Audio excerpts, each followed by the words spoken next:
One of the most easily recognizable commands in the entire Bible is the Fifth Commandment. Honor your father and honor your mother. I was reminded of it often enough growing up in my house that I needed to respect my parents, and we can kind of understand the logic and the reasoning behind that.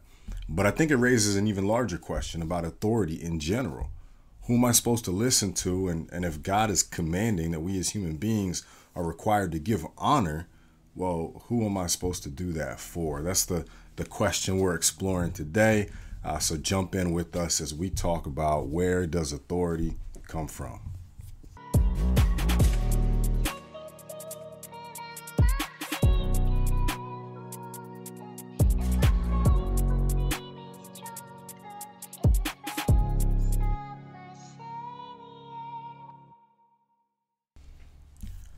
What's up, guys, and welcome. My name is Gavin. I'm a pastor here at New Springs Church in South Florida, and this is Deep Dives, where we dive deep into questions of theology and culture. And in today's episode, we're talking about where does authority come from? By now, you know I'm a pretty big nerd. I'm into all the little nerdy sci-fi stuff, and superheroes have been a big part of my life. And as a kid and as an adult. And right now I'm rewatching the series Daredevil. It's like my fourth or fifth rewatch. And there's an episode in season 2 where you've got this clash between Daredevil, who's a vigilante, beats up bad guys, turns them over to the police, and the Punisher, also a vigilante, who instead of beating up bad guys, he kills them. He puts them down for good. I think his line in one of the episodes is, the difference between me and you is when I put people down, they stay down. And so there's an episode where Daredevil catches him, and he's beat up, and finally Daredevil turns the Punisher over to the police, and this interesting exchange happens where Daredevil, who's been a whole lot more successful at stopping bad guys, turns to the police officer and says, I need you to take the credit for having arrested the Punisher.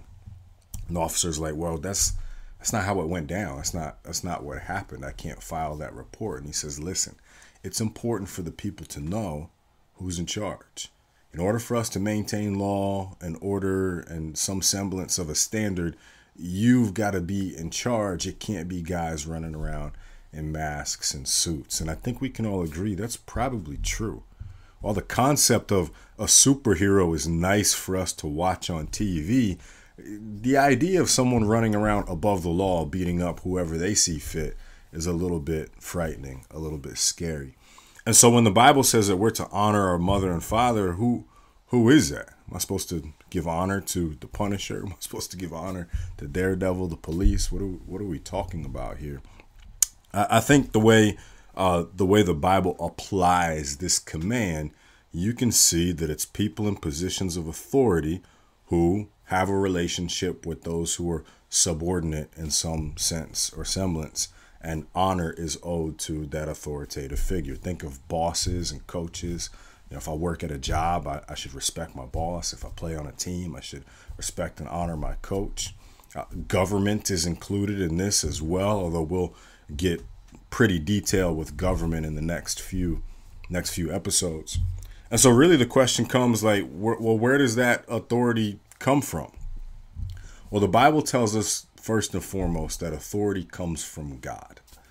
God is presented as this king, this ruler of the entire universe, who speaks things into existence, who controls and sustains and exercises dominion, to use biblical language. And then we as human beings created in his image, we're an extension of his authority.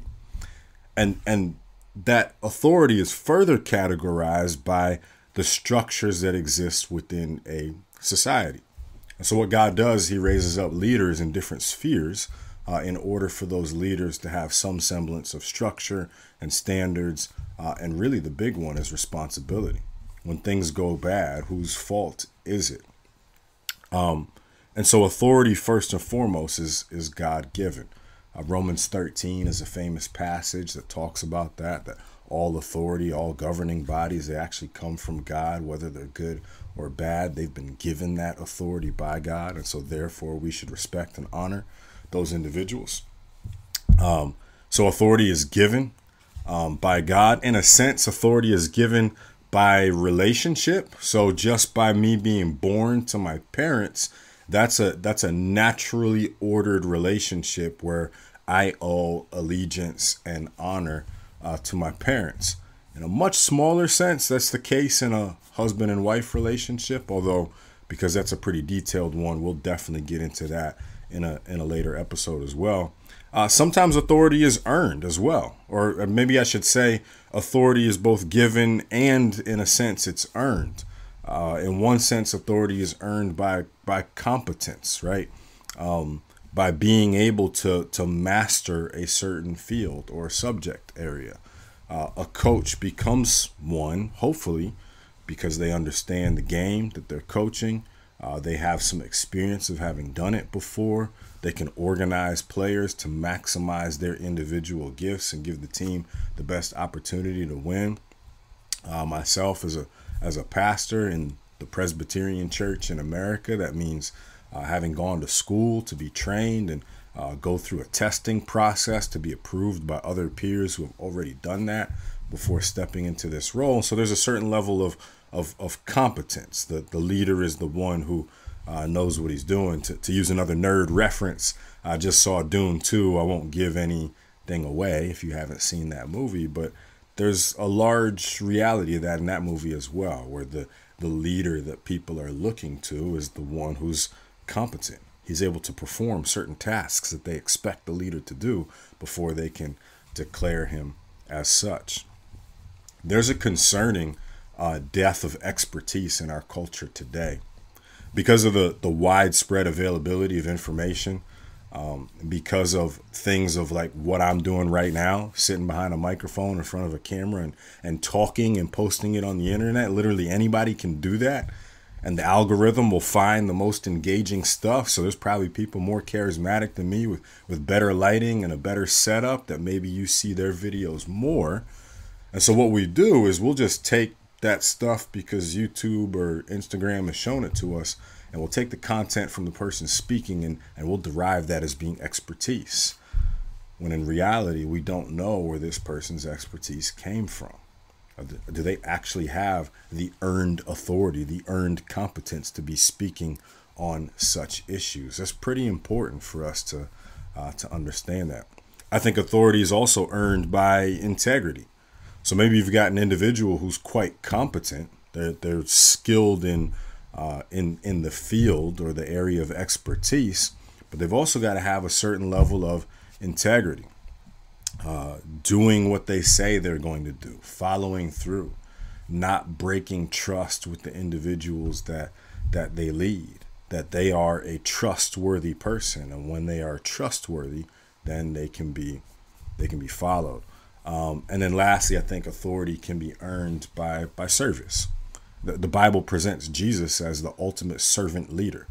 He comes from the throne of heaven. Philippians 2 paints it this way.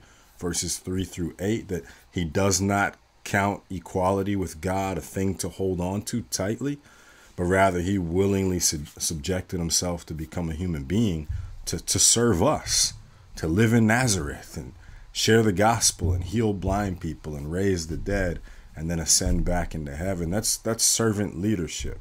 We just saw an ad campaign during the Super Bowl, the He Gets Us campaign with people washing other people's feet. It's a representation of what Jesus did for his disciples in John chapter 13. He's the highest of authority, but he's willing to get low and serve. And so authority is something, of course, that's God-given, but we confirm that God-given authority by competence, by integrity, and by service. Those three things should be present in whoever is the leader. I think that kind of leads us into the next thing to consider, though, is when can that authority be challenged? We know not every coach has their players' best interest in mind. We know not every governing official has its people's best interest in mind. There's been many tyrannical governments throughout history, and there are quite a few that exist even to this day. What if I serve a boss who just they're incompetent? They can't do the job. Do I keep just giving honor and following this leader, or are there other things that I might be able to do?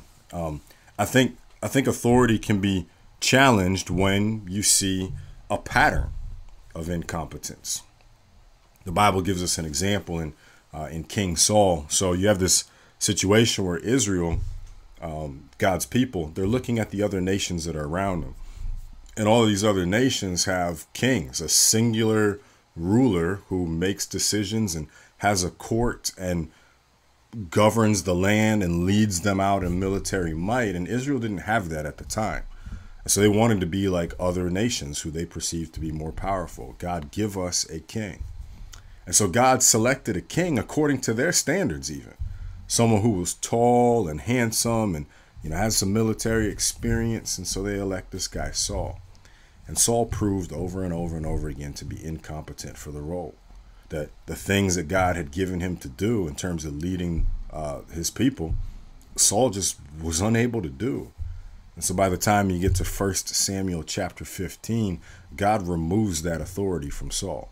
Your incompetence has led you to lose this opportunity of leadership that you have. And so absolutely, if you're in a position as a subordinate and you've recognized repeated instances of incompetence, then yeah, you're not obligated to continue to serve under that leader. Probably even more importantly is if someone's guilty of injustices. So you think of another biblical example like Pharaoh, where Pharaoh has captured and enslaved an entire nation of people, and every time he's told to let them go, he doubles down on his tyrannical leadership and starts to make them work more and harder and aggressively beating people. That's unjust to treat human beings like slaves and animals. And so therefore his authority was removed as well. And we see that around the world today, just in our own nation's history. A lot of the civil rights movement was powered and propelled by men and women who gathered in churches to pray for God's direction. And thankfully, they battled against those injustices of segregation and redlining and the right to vote and things of that nature. So when we've got authoritative bodies that prove to be incompetent over and over and over, that prove to be unjust over and over and over, and I'd probably add to that, prove to be self-serving, manipulating, which is kind of a part of injustice, but maybe they're exploiting the people for personal gain. Those are factors that show that even if this authority has been earned by some level of accomplishments in the past, it can be revoked by present incompetence, injustice, and lack of service or benevolence. Well, how do we do that? How do we go about challenging authority when it isn't giving the respect or honor or providing the duties that authority is supposed to? For example, the commandment says, honor your mother and father. And if we're honest, there's going to be a lot of times where parents demonstrate themselves to be quite incompetent. I'm sure my kids have had that thought quite a few times. Does this guy know what he's doing? The answer is no. I've got a few ideas, but I don't actually know what I'm doing. But all jokes aside, are my kids supposed to revolt and kind of do whatever they want? Of course not, right? When you recognize incompetence in a leader and the other components are there, the love and service, and they're being just and they're being fair, then you owe it to that leader to show respect and have conversations. There's definitely nothing wrong with asking leaders questions or pointing out some things that might be inconsistent and done better, and give that person an opportunity to improve and to change.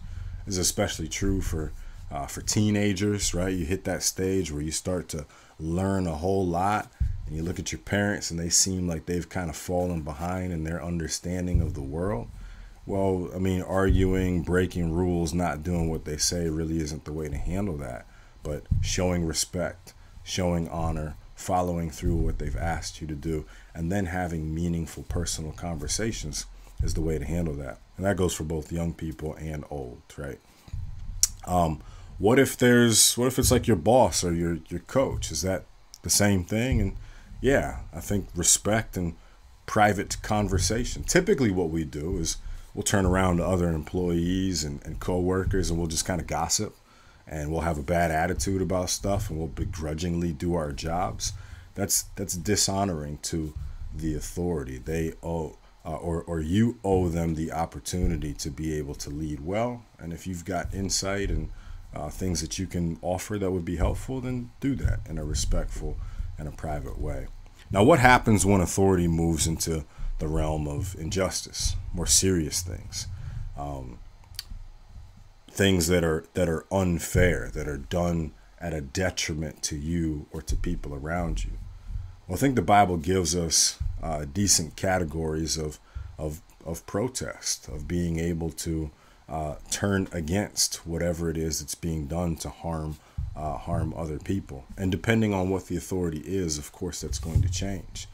God forbid, if you're a child and you're in a home with parents who are unjust in the sense that they're abusive, talk to somebody. You got teachers at school, you got guidance counselors, administration.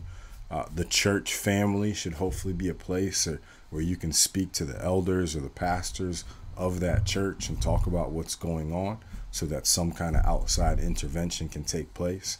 And of course, if things are happening like that in your job or your place of employment, you have the right to leave if it's not a place that's fair and just and right. Now, some of these bigger questions are going to have ramifications for when we talk about government, which I think is an extension of the Fifth Commandment. But we'll put that aside for now, and we'll jump into that in the next video. And so I hope this was helpful, talking about authority. Where does it come from? How is it established? What do I do when it's going wrong? And know how we can follow the authority of God in a way that's faithful and in a Christ-like manner. Again, I hope it's helpful. If it was, go ahead and like this video, share it with somebody it might be helpful to, subscribe to our channel, and we will see you again next week. Take care.